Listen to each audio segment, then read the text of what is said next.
সবাইকে নিয়ে যাও, পূর্ণ শক্তি প্রয়োগ করে 100টা করে চাবুক মারো এদের। আর যদি চিৎকার করে তাহলে আরো মারবে।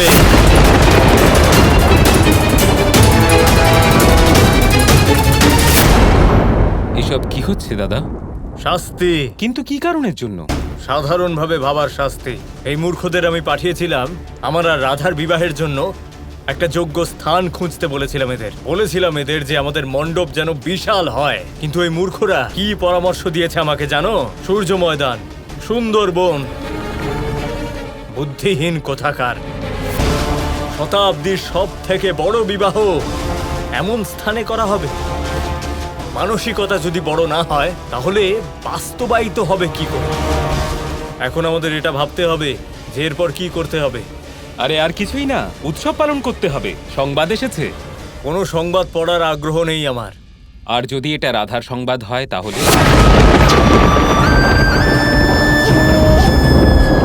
রাধা?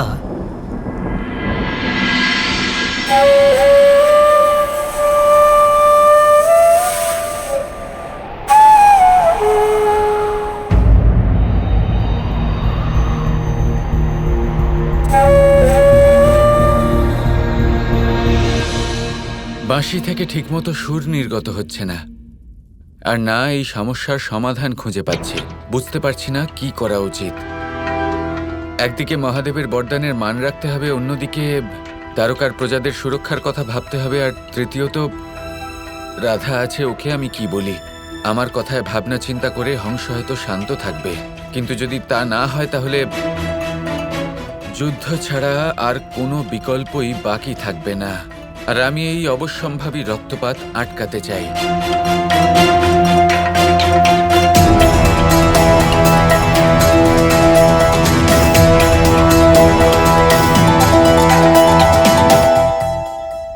রাধার পত্র এসেছে আমার জন্য।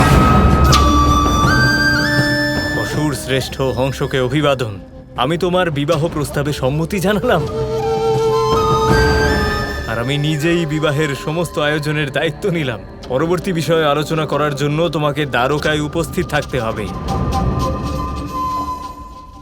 ডিম্বক, আমার বিবাহ হবে ডিম্বক। নাচো, আরে নাচো নাচো। আরে দাদা, আরে আমার ভাই ডিম্বক, নাচো। আরে দাদা, দাদা শান্ত হও। রাধা বিবাহের সম্মতি জানিয়েছে। হ্যাঁ দাদা। না না না, এটা এটা অসম্ভব। এটা সত্যি নয়, বলো। এটাই সত্যি দাদা।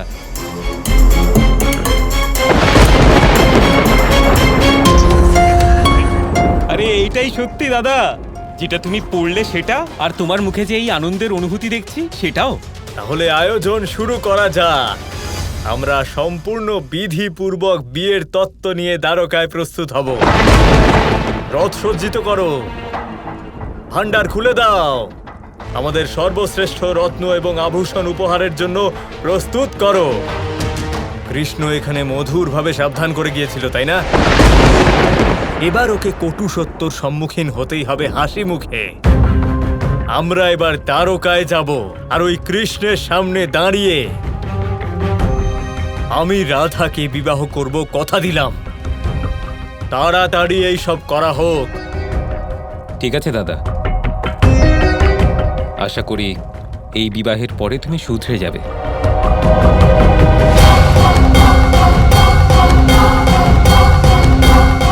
কি এত ভাবছো ডিম্বক? আসলে আমাদের প্রতিশ্রুতি অনুযায়ী দ্বারকার যে সকল ব্যক্তিদের আমরা বন্দী করেছিলাম তাদেরকে তো আমাদের মুক্ত করে দেওয়া উচিত দাদা। রাধা নিজের প্রতিশ্রুতি রেখেছে, এবার আমাদেরও নিজেদের প্রতিশ্রুতি পালন করা উচিত। মুক্ত করে দাও ওদের। সৈনিক, দ্বারকাবাসীদের মুক্ত করে দাও।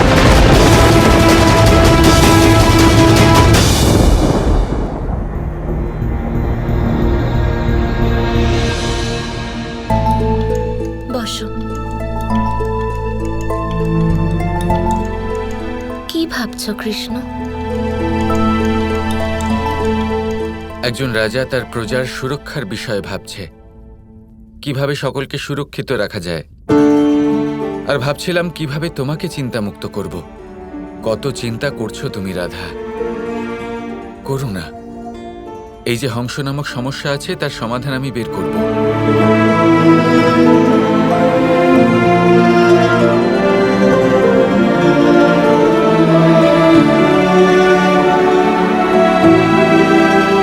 কি হয়েছে?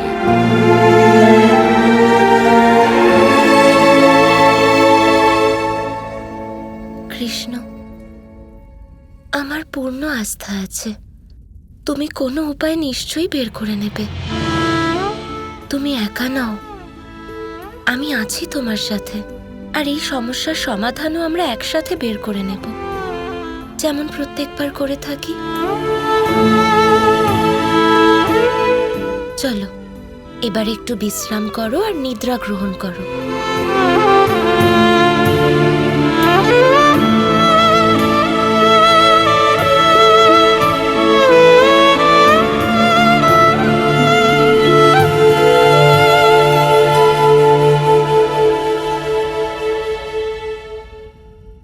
কিভাবে বলি কৃষ্ণ যে এই সমস্যার সমাধান তোমার সাথে আলোচনা না করেই বের করেছি?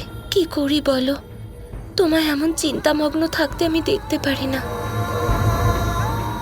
তুমি কিছু বললে রাধা? না তো।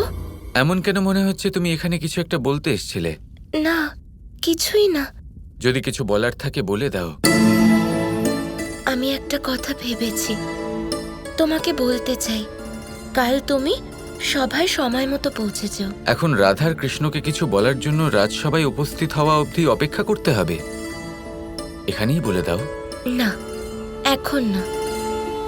সংসারের কোনো বিষয়, কোনো সত্য তোমার মনের শান্তি, তোমার বিশ্রামের ঊর্ধ্বে হতে পারে না। সেই জন্য যা আলোচনা করার তা সকালে হবে। তুমি আমার জন্য কত চিন্তা করছো রাধা।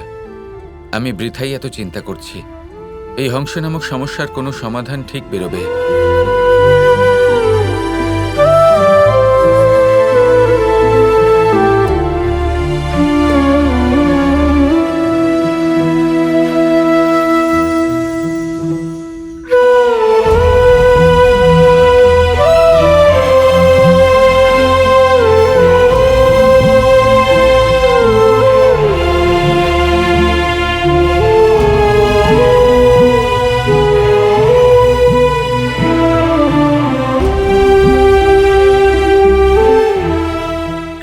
দ্বন্দ্বে আছে। যদি এই অবস্থায় আমার এই সিদ্ধান্তের ব্যাপারে জানতে পারে, ও হয়তো খুব দুঃখ পাবে। কিন্তু কৃষ্ণের এই সমস্যার কারণও তো স্বয়ং আমি। মহাদেব আমায় শক্তি দিন, কারণ আমার দৃষ্টিভঙ্গিতে এই সমস্যার এটাই সমাধান।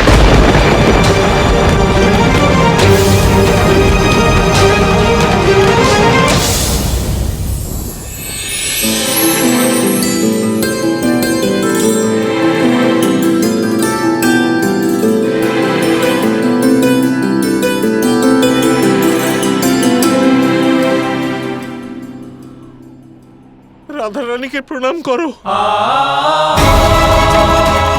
অনেক অনেক ধন্যবাদ রাধারানী। আজ আপনার কারণেই আমাদের সন্তান ফিরে এসেছে। বলো রাধারানীর জয়, রাধারানীর জয় হোক, রাধা কৃষ্ণের জয়। রাধারানী, আপনার এই উপকার আমরা দ্বারকাবাসীরা আজীবন মনে রাখবো। রাধারানী জয়, রাধারানী। আমার এই ছোট ত্যাগ এনাদের সবার হাসি মুখের সামনে কিছুই নয়। আশা করি তুমি বুঝতে পারবে কৃষ্ণ। রাধা যা করেছে নিজের কৃষ্ণের জন্য করেছে। Kৃষ্ণ কৃষ্ণ কৃষ্ণ কৃষ্ণ